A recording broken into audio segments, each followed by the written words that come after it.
The Ascendant is the spin of your incarnation. So what a lot of people don't understand about the Ascendant is literally the glass lens that you see the world through. And not only just that, but it's the glass lens that you see yourself through too. So imagine you are looking down at a circle, right? Like a top down of a circle.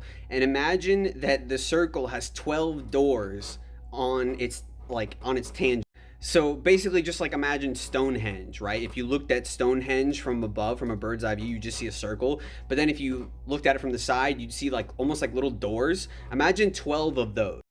Each door represents a perspective.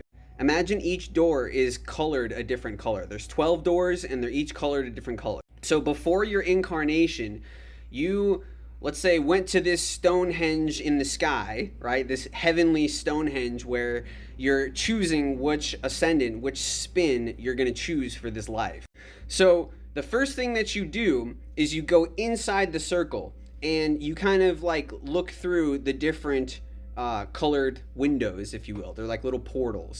And you get to see what life would be like with that perspective. Because essentially you're like trying on different pairs of glasses that you're going to wear throughout the life. What a lot of people don't understand about the Ascendant is it's literally the lens that you see the world through. So, for example, if you're a Capricorn rising, your 5th house cusp is Taurus. So you're going to see 5th house Leo. You're going to see Leo as Taurus.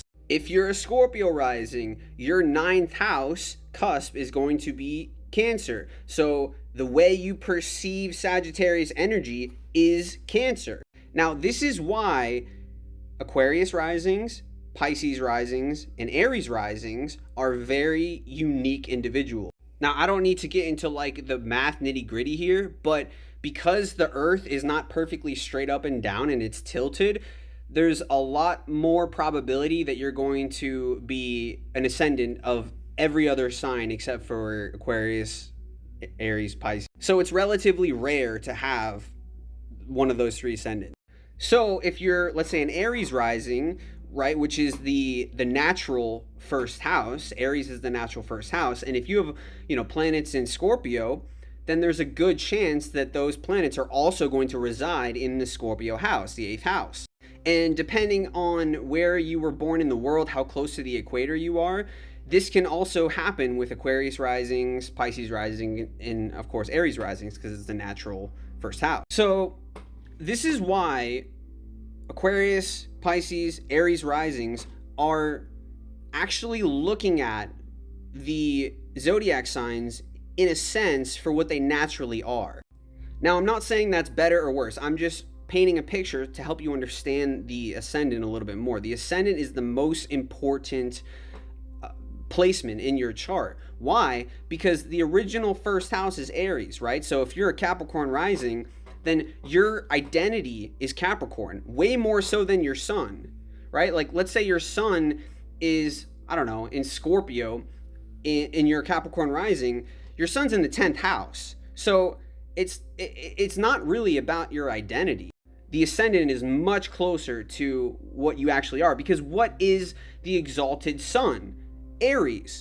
So the Ascendant is a much clearer representation of your soul signature frequency than like your sun. I just say this because if you're somebody who, like, I don't know, has like a problem with a certain sign, first of all, I'll just say that we all have all of the signs within us. We just have certain proportions that are different based off of like what we need to learn in our life. The zodiac signs are literally archetypes of self. So all of the archetypes of self are contained within every single person. It doesn't matter what your ascendant is, you will always have 12 signs. Your chart will always be a complete circle. We all have 12 archetypes within us. So that's why astrology is really primarily, fundamentally about communing with different archetypes of self so you can learn from them, so you can make peace with yourself and ultimately make peace with the world. So back to the heavenly like Stonehenge image. You're looking out into the world from inside the circle through the Capricorn portal, and you're seeing the world through the Capricorn lens. You can also step outside of the circle, look into the circle, inside into yourself, and you're looking at yourself through the Capricorn lens.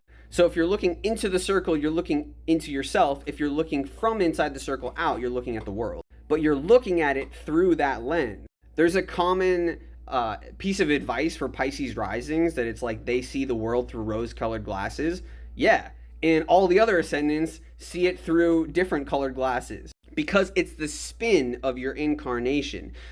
The spin is like a three-dimensional way to look at how the different colors, essentially. Each zodiac sign is a particular frequency. It has harmonics to it, right? That's what compatibility is. That's what like synastry is it's this overlapping of two energies and seeing which frequencies are in lockstep. So really your ascendant is not only how you see the world, but it's also how you see yourself. And then in turn, because a lot of people say, oh, the ascendant is like how other people see you. No, the ascendant is the first house. The ascendant has nothing to do with other people. The descendant is other people, your seventh house. But your seventh house is born from how you perceive yourself. The seventh house comes from looking outside of the circle into yourself. And then when you have that certain perspective of yourself, that's when other people start sort of mirroring that.